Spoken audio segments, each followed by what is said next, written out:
Mesdames et messieurs, bonsoir, bienvenue dans cette édition des régions. Jetez rapidement un coup d'œil dans le cahier avant le début d'une épreuve. Le phénomène est récurrent à chaque examen. Les candidats qui le font disent vouloir rattraper certaines notions oubliées, mais l'acte est déconseillé par les enseignants et les psychologues pour qui cette pratique déconcentre les candidats. Des détails dans cet élément réalisé par Christian Gadjo et Igor Ayoso.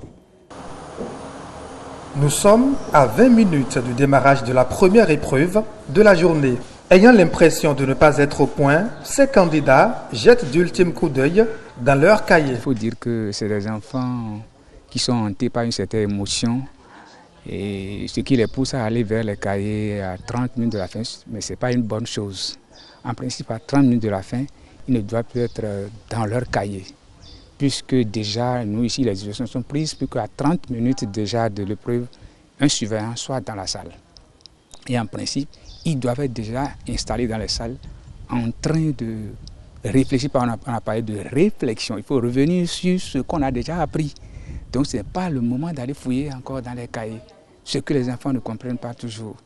Les candidats attachés à ces révisions de dernière minute expliquent leurs pratiques. C'est pour jeter quelques coups d'œil avant le lancement de l'épreuve. Ça m'aide beaucoup parce que les derniers coups d'œil aussi sont très importants. Il est nécessaire de réviser d'abord dans le cahier. Par exemple, aujourd'hui, je suis SVT. C'est ce que moi j'ai appris ce matin-là qui est sorti en partie 1. Ça permet de se rappeler des choses lorsqu'on va poser la question sur les épreuves. J'ai appris. Mais après, quand on a donné les copies, il y a des choses qui sont sorties et je me suis rappelé, j'ai fait ça. Et pourtant, avoir encore sa tête dans le cahier de cours à quelques minutes de la réception des épreuves peut avoir de graves répercussions sur le candidat. La conséquence, c'est qu'il se lance dans une confusion et il y a la peur qui commence par les habiter, de sorte qu'ils peuvent tout oublier. C'est pas bon, il faut se donner du courage, se concentrer, attendre calmement l'épreuve. Et ce que vous avez déjà appris, ça revient toujours quand vous êtes concentré. Vous avez déjà appris un tas de choses qui sont bien classées dans votre tête, dans un certain ordre donné. Et quand vous prenez votre feuille, vous voyez, vous lisez, vous savez, telle chose, je l'ai classée à tel endroit dans la tête. Mais quand au dernier moment, vous commencez par jeter des coups d'œil comme ça, c'est comme si vous participez à déranger encore tout ce que vous avez déjà classé dans la tête. Parce que la tête, c'est comme un tiroir. On ouvre, on sait que j'ai mis telle chose. Concentration, c'est ce que conseillent enseignants et médecins pour vaincre l'envie d'aller vers des documents un peu avant le début de la composition. C'est de ne pas avoir peur et se dire qu'à 30 minutes de la fin, ils doivent se concentrer et qu'ils ont encore quelque chose dans la tête. C'est l'émotion qui fait qu'ils pensent que c'est l'effet de l'examen. Ils pensent qu'ils n'ont plus rien là, alors que c'est là. Il suffit de se concentrer et ça vient, ça revient. C'est d'être le plus tôt possible prêt pour l'examen. Même si à 2 heures d'une compo, on me dit « Ah, c'est tel chapitre qui doit sortir », je sais, j'ai déjà appris. Je me dis « Bon, si ça sort que je ne connaissais pas ça, c'est que je n'ai pas, en griffe, mon Dieu n'a pas voulu que je réussisse. » Mais commencer par jeter de petits coups d'œil à 1 heure ou 30 minutes, ce n'est pas vraiment bon. D'ailleurs, même avec la meilleure volonté du monde, c'est compliqué de rendre 9 mois de travail en 3 jours de composition intense, selon les spécialistes. Il faut donc miser sur l'essentiel afin de maximiser ses chances de réussir, conclut-il.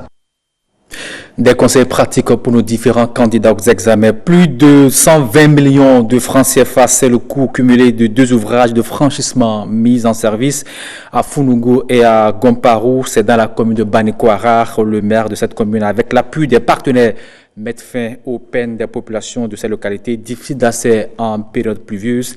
C'est le maire Bio Sarakotamou lui-même qui a procédé à la mise en service de ces 10 ouvrages. Voici le point fait ici par Jules Kalarina et Aziza Alagbe. 2 nouveaux ponts viennent rallonger la liste de ce type d'ouvrage à l'actif de la mairie de Banikoara. Le premier à Founougou, long d'une centaine de mètres sur les eaux du barrage de Dagourou, met fin à plusieurs années de calvaire et de sinistres. Aujourd'hui, on a œuvré et le gouvernement nous a aidés. Finalement, aujourd'hui, le passage serait très correct. Donc, il n'y aura plus encore mot d'homme. Sinon, la voie là, les gens mourraient dedans. 90 millions de francs CFA, c'est le coût de l'infrastructure financée par le Fonds national pour l'environnement et le climat à travers le projet local et le FADEC non affecté 2017. Un barrage pont, on a 19 ouvertures, des dallots de largeur 200 et de hauteur 1 mètre qui sont repartis en 3 dallots quadruples, en 1 dallot triple et en 2 dallots doubles. En dehors de ça, de part et d'autre des talus, nous avons fait des protections en béton armé. Et au niveau de la chaussée de circulation, nous avons fait le pavage. Ce projet nous a permis de curer la retenue d'eau pour augmenter la capacité de rétention d'eau afin de permettre aux populations de mener des activités de maraîchage et également de permettre l'abreuvage des animaux. Le projet est constitué également de successions de ponts qui permettent de faciliter la mobilité des populations et l'évacuation des produits agricoles. C'est un objectif du conseil communal qui a été atteint, celui de créer de meilleures conditions de vie aux populations de Banikwara. À Pogou, une localité de l'arrondissement de Gomparou, le second ouvrage financé à plus de 30 millions de francs CFA soulage également les peines des administrés. Il y a un village qui s'appelle Pogou. Il y a des élèves là-bas pleins. Dès qu'il pleut, il n'y a pas de classe chez eux parce qu'ils ne peuvent plus traverser. Ou bien des fois, si la pluie les surprend là-bas la nuit, l'eau a souvent failli emporter ces élèves. La pérennisation de ces œuvres dépendra du degré de citoyenneté des populations, a fait comprendre le maire Tamoubio Sarako. La République bolivarienne du Venezuela exige la levée immédiate des blocus contre son pays par les États-Unis d'Amérique et le Canada. À l'occasion d'une campagne mondiale en soutien au peuple vénézuélien, l'ambassadrice de ce pays près le Bénin a donné ce vendredi un point de presse à Cotonou.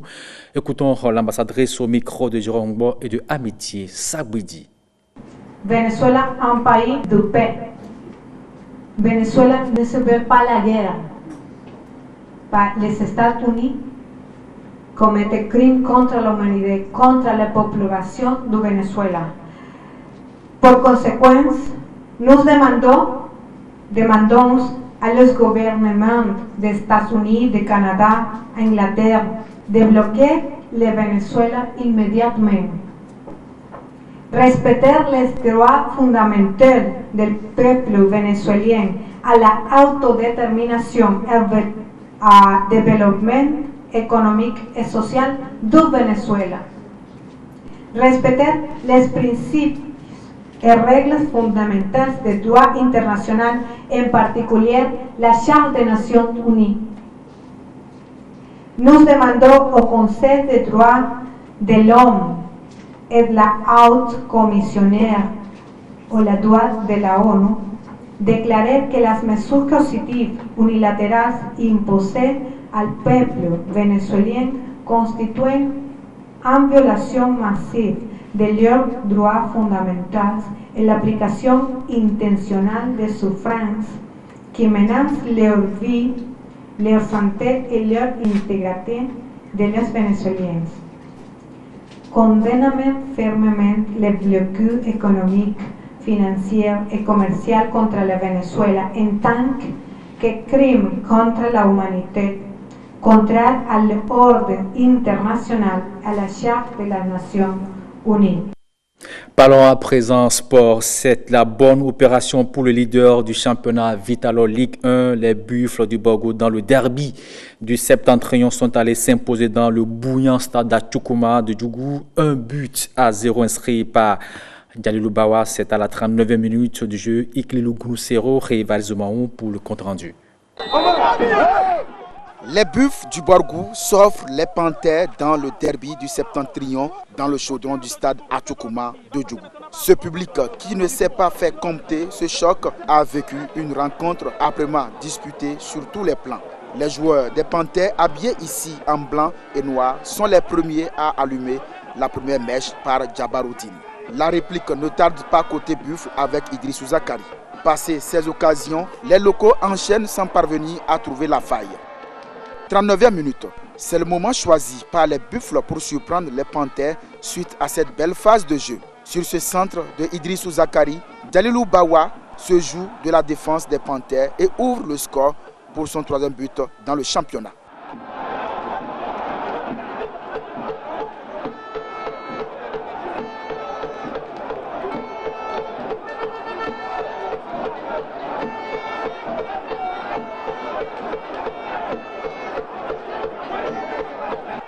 La deuxième période a été beaucoup plus équilibrée avec là encore des occasions et des faits de match comme sur cette action dans la base arrière des Buffles.